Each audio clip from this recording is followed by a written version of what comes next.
What's up, everybody? Welcome back to Cars, Costs, and Technology. On today's video, we're going to be talking about the top 5 myths and misconceptions about daily driving a Corvette. Now, for those of you that are new to the channel, I have a 2016 Corvette Stingray.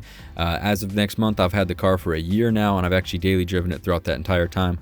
I also had a 2005 C6 Corvette prior to my C7, and I daily drove that as well. So I have a lot of experience in this topic, and I just want to share some of my thoughts with you guys and go over some of the pros and cons of daily driving a Corvette, as well as some of the things that I've heard throughout the last couple of years as to why you can't or should not daily drive a Corvette and some of the ways that you can overcome those obstacles.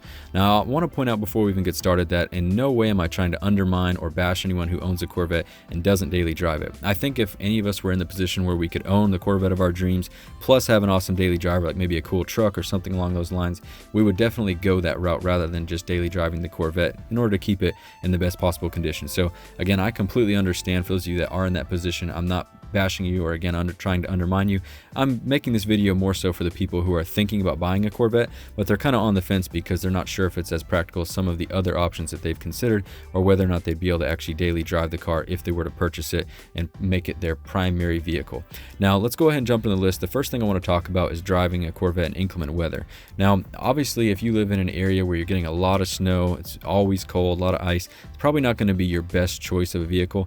But if you live in an area where, like me, I live in South Carolina, so for most of the year I get pretty good weather here, but we get the occasional snowstorm. Occasionally there's ice, some cold temperatures, things like that, especially in the peak of winter. A Corvette will handle that weather no problem at all. I actually drove my Corvette in snow this year, and it handled it fine, and I still have the summer only tires that the car comes with. So with all season tires or winter tires, I think that this car could handle some light snow, some cold temperatures, no problem at all. And again, it's not something that you're going to want to put the car through, but in a situation where it's your only vehicle and you have the occasional snowstorm in your area, I don't think it would be a major issue if you needed to commute some small distances or if the roads were prepped.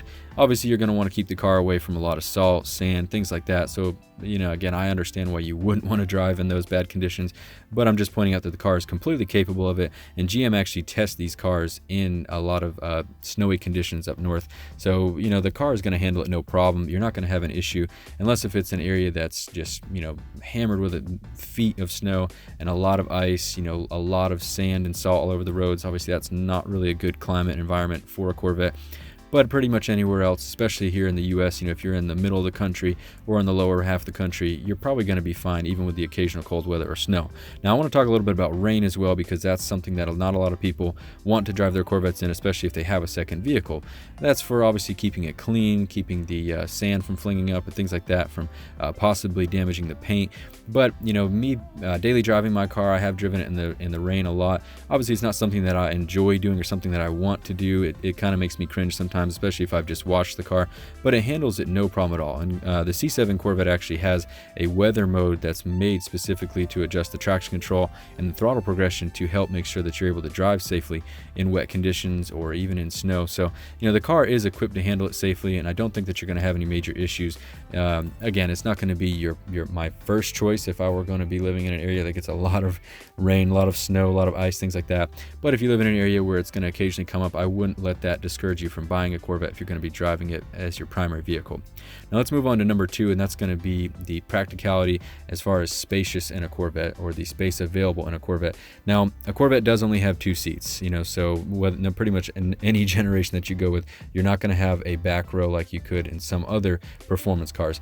So that's one limiting factor that we can go ahead and acknowledge right up front, is that you're not going to be able to bring a lot of kids or things like that. If you have a lot of colleagues that want to carpool, things of that nature, it's going to be somewhat limiting. But if it's just you and you're concerned about how much space you'll have for anything like a gym bag, a golf bag, briefcase, things like that that you could need for work, school, fun, Corvettes actually have really, really large trunks. The C7 has one of the smaller because it doesn't have as many compartments as, say, the C6 or the C5 Corvettes, but they still have one of the largest trunks in the segment with 15 cubic feet of storage space in the trunk.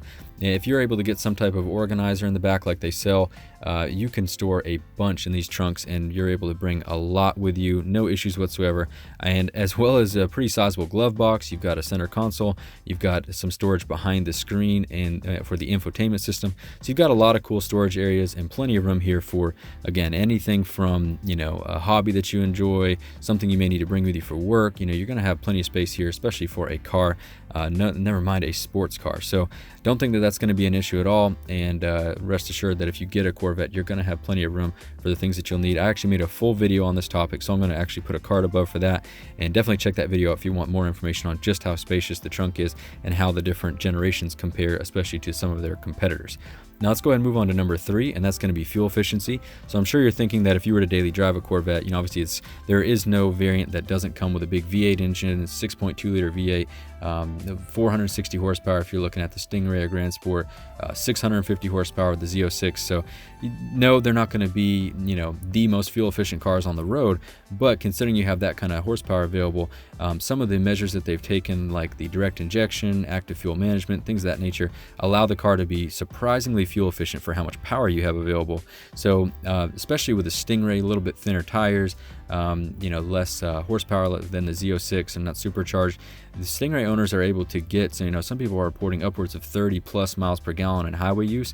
And, I can personally vouch for that. I've gotten incredible gas mileage in my car because it's able to shut down half the cylinders and go over to just using 4 cylinders when you're cruising on the highway, as well as, again, the direct injection technology is able to not only give great performance, but also great fuel efficiency.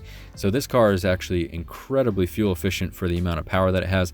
I've actually made, another video talking about this topic where I discussed just how fuel efficient it is compared to some of its competitors in the market that have smaller engines and less power. It actually is better or more fuel efficient, especially in highway use in those cars. Now, obviously around city, it's going to be pretty average. I think for a Stingray, that is, if you're going to be driving around town a lot, whether it's equipped with a manual or the 8-speed auto, you're looking at around 15 to 16 miles per gallon around town. Again, that's going to vary a lot depending on how you're driving and what your commute is like. But I don't think that you need to be concerned about spending a fortune in gas if you were to buy a Corvette because of all the technology, especially in the newer and latest generations, that's going to help you preserve gas and still be able to have fun while driving it, but not spend a fortune in filling it up. Now let's go ahead and move on and talk about number 4, and that's going to be the reliability of the car. Now, obviously, there's going to be some foreign cars out there that might, in some people's opinions, not in mine, but in some, have a higher level of prestige, say a Porsche or a Jaguar, things like that. But I'm here to tell you that, this being a GM product and a Chevrolet, yes, it doesn't come with that exotic feeling that you might get from buying one of those type of cars, but the reliability is going to be hands down so much better. When the car breaks, you have a ton of dealerships to choose from.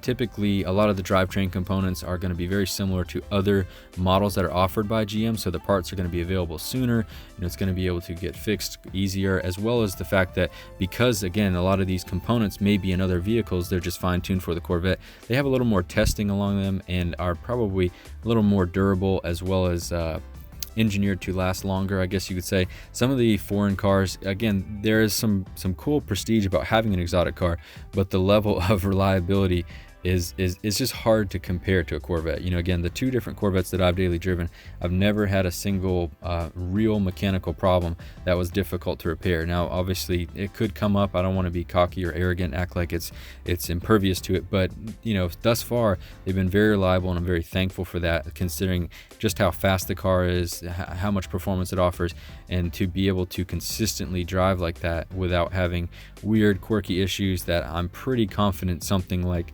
again, a performance Mercedes or a Porsche or a Jaguar, one of those cars, I'm sure would be, I'm not going to say that they're going to break down all the time, but I'm sure that they're much more prone to the occasional mechanical problem, or at least from what I've seen online. Let's go ahead and move on to the 5th and final topic of this video, and that's going to be the ride quality or comfort level. Now, obviously, if you're shopping for any type of performance-oriented car, you're probably not all that concerned with the ride quality or how comfortable the car is inside. But let's face it, if you're going to be daily driving it, you don't want something that's going to be completely awful off the track. And when you look at the different trim levels available with Corvettes, not only do they offer some of the awesome creature comforts that you may want, but they also offer that while still giving you incredible performance. Mine is a Stingray. It's a 1LT, pretty much base level. Doesn't even have the Z51 package, so mine is pretty much the lowest configuration you can get. But I can say that the ride level, although it is a little stiff, especially compared to your average car, it's not bad. I don't mind it. I don't feel like I'm getting jarred or beat up when I drive the car. Obviously, I'm conscious of the bumps that I'm hitting and things like that, because I don't want to jar the wheels or anything like that too bad. But as far as my overall comfort level, I never feel like I've been, you know, annoyed or anything like that by the ride quality. I have heard other reviews of people saying that they felt like it was extremely stiff. And yes, as you go up the ranks of the Corvettes, especially say you get to a Z06 or the Z07 package, you get that level of chassis tuning and suspension tuning that's meant for much stiffer and primarily based on track performance. Yes, that's not going to be the most comfortable car out on the road, but even those have a lot of adjustability and tuning that you can use within the car's settings to make the car a little more comfortable for your ride. Now again, for me, I feel like if you're going to be daily driving a Stingray, you know, a 2LT or 3LT is probably going to be more so in your comfort level than say a Z06 with a Z07 package or upcoming ZR1, things like that. But again, that's not, you know, necessarily 100% a fact. That's just more my opinion.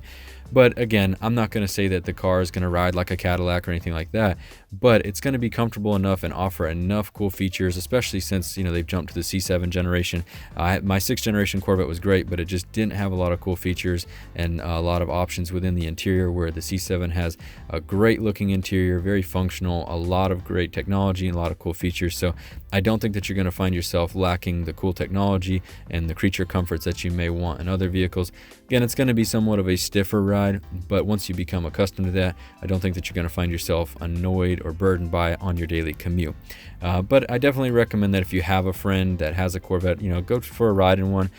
Check with your local dealership, see if it's something that they'd let you test drive, and you may be surprised just how refined the ride is. Even my wife has said when riding in my car that she's amazed at how smooth it is and how nice it is compared to, say, her car when she rode in my C6 Corvette, and it definitely felt a lot rougher and a lot less of a tame ride. So anyway, guys, you know, I do think that it's a very refined overall experience, and you may be surprised. Definitely check one out if you have a chance. But anyway, I hope that you found these points somewhat helpful. Again, especially if you're on the fence thinking about buying a Corvette and you're just concerned that it may not be practical enough for daily use. Again, I hope that these kind of answered some of your questions. Definitely let me know in the comments if you have any other questions or concerns that you have on your mind about maybe buying a Corvette and daily driving it.